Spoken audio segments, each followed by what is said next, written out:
آج ہم ایک بہت پرانی کہانی کی بات کریں گے، پاس اوور کی۔ یہ کہانی ہے مصیبت کی، وہاں سے نکلنے کی اور ایمان کی۔ چلیں اس گہری داستان میں اترتے ہیں۔ تو سوال یہ ہے کہ یہ کہانی آخر ہے کس بارے میں؟ کیا یہ صرف کچھ آفتوں اور ایک بڑے فرار کی داستان ہے؟ نہیں، اس سے کہیں زیادہ ہے۔ اس کہانی کے اندر ایک بہت گہرا مطلب چھپا ہوا ہے۔ آئیے اسے مل کر سمجھتے ہیں۔ اچھا، تو ہماری کہانی شروع ہوتی ہے بہت سال پہلے مصر میں۔ یہاں خدا کا خاندان یعنی بنی اسرائیل بہت ہی مشکل، ناقابل برداشت حالاتوں میں رہ رہا تھا۔ بات شروع ہوتی ہے ایک بہت ہی سادہ لیکن آپ کہہ سکتے ہیں کہ ایک بہت گہری حقیقت سے۔ خدا کا خاندان سخت مصیبت میں تھا۔ یہ ایک جملہ ہی ان کی ساری تکلیف بیان کرنے کے لیے کافی ہے۔ ان کی تکلیف کی وجہ یہ تھی کہ ان سے غلاموں جیسا سلوک ہو رہا تھا۔ ان سے کھیتوں میں کام لیا جاتا، اینٹیں بنوائی جاتی، اور حکمرانوں کو اس بات کی کوئی پرواہ نہیں تھی کہ وہ تھکے ہوئے ہیں، بھوکے ہیں یا پیاسے ہیں۔ اصل میں مصر کا بادشاہ فرعون ان کی بڑھتی ہوئی آبادی سے ڈر گیا تھا، اس لیے اس نے ان پر اور بھی سختی کر دی۔ تنگ آ کر انہوں نے خدا سے مدد کے لیے فریاد کی۔ تو جب انہوں نے مدد کے لیے پکارا تو ان کی پکار سنی گئی۔ خدا نے ان کی تکلیف دیکھی اور انہیں بچانے کا ایک منصوبہ بنایا۔ اس نے موسیٰ نامی ایک شخص کو بھیجا کہ وہ ان لوگوں کو یہاں سے نکال کر لے جائے، لیکن یہ کام اتنا آسان نہیں تھا۔ اور یہیں سے کہانی کا اصل ٹکراؤ شروع ہوتا ہے۔ ایک طرف تھا فرعون جو سمجھتا تھا کہ حاکم تو میں ہوں، اور دوسری طرف تھا خدا کا منصوبہ جو یہ ثابت کرنے والا تھا کہ اصل اختیار کس کے پاس ہے۔ تو پھر کیا ہوا؟ خدا نے اپنی طاقت دکھانے کے لیے مصر پر ایک کے بعد ایک آفتیں بھیجیں۔ ہر آفت پہلے سے زیادہ سخت ہوتی تھی، اور ہر آفت کے بعد موسیٰ فرعون کے پاس جاتے اور کہتے لوگوں کو جانے دو۔ لیکن فرعون کا دل سخت ہی رہا۔ اس کا جواب ہمیشہ ایک ہی ہوتا تھا، نہیں۔ یہ مقابلہ آخر کار ایک آخری اور سب سے خطرناک آفت پر آ کر رکا، ایک ایسی آفت جو مصر کے ہر گھر پر اثر انداز ہونے والی تھی۔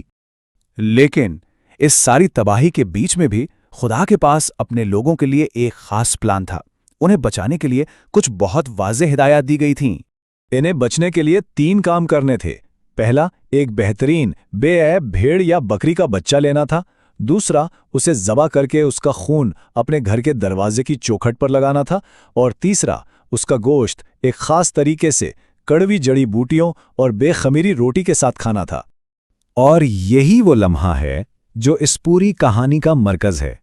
جب موت کا فرشتہ مصر سے گزرا تو جن گھروں کے دروازوں پر خون کا نشان تھا، وہ ان گھروں کو چھوڑ کر ان کے اوپر سے گزر گیا، یعنی اس نے ان گھروں کو پاس اوور کر دیا۔ اسی وجہ سے اس رات کا نام پاس اوور پڑا۔ اس آخری واقعے نے فرعون کو آخرکار یہ ماننے پر مجبور کر دیا کہ اصل طاقت کس کے پاس ہے، اور اس نے فوراً بنی اسرائیل کو مصر سے جانے کا حکم دے دیا۔ تو بس نجات کی اس ایک رات نے سب کچھ بدل دیا۔ بنی اسرائیل کو فوری آزادی ملی اور وہ جلدی میں مصر سے نکل گئے۔ اور اس عظیم واقعے کی یاد میں ایک ایسی روایت شروع ہوئی جسے آج صدیاں گزرنے کے بعد بھی منایا جاتا ہے۔ لیکن رکیے، کہانی یہاں ختم نہیں ہوتی۔ دراصل یہ تو صرف شروعات تھی۔ اس تاریخی واقعے کا ایک اور اس سے بھی گہرا مطلب ہے۔ یہ کہانی ایک بہت بڑی نجات کی طرف اشارہ کر رہی تھی۔ یعنی یہ جو نجات تھی، یہ تو صرف ایک ٹریلر تھا ایک بڑی پکچر کا، ایک ایسی بڑی نجات کا پیش خیمہ جو خدا نے صرف ایک قوم کے لیے نہیں بلکہ پوری دنیا کے لیے پلان کی تھی۔ اب ذرا اس تعلق کو سمجھیں۔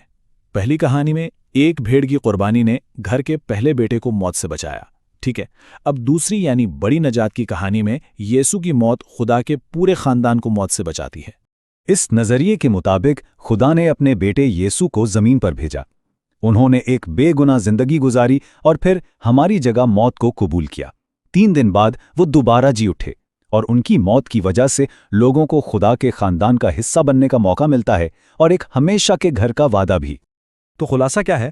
خلاصہ یہ ہے کہ پاس اوور کی کہانی اصل میں 2 کہانیاں ہیں۔ ایک سطح پر یہ ایک قوم کی جسمانی غلامی سے آزادی کی کہانی ہے، اور دوسری گہری سطح پر یہ پوری انسانیت کی روحانی نجات کی کہانی ہے۔ اور یہ بات ہمیں ایک بہت ہی دلچسپ سوال پر لا کر چھوڑ دیتی ہے کہ آخر ایک ہی قدیم کہانی میں نجات کے 2 بالکل مختلف معنی کیسے سما سکتے ہیں؟ یہ اس بات کی ایک زبردست مثال ہے کہ وقت کے ساتھ ساتھ کہانیاں کیسے گہرے اور نئے مفہوم اختیار کر لیتی ہیں۔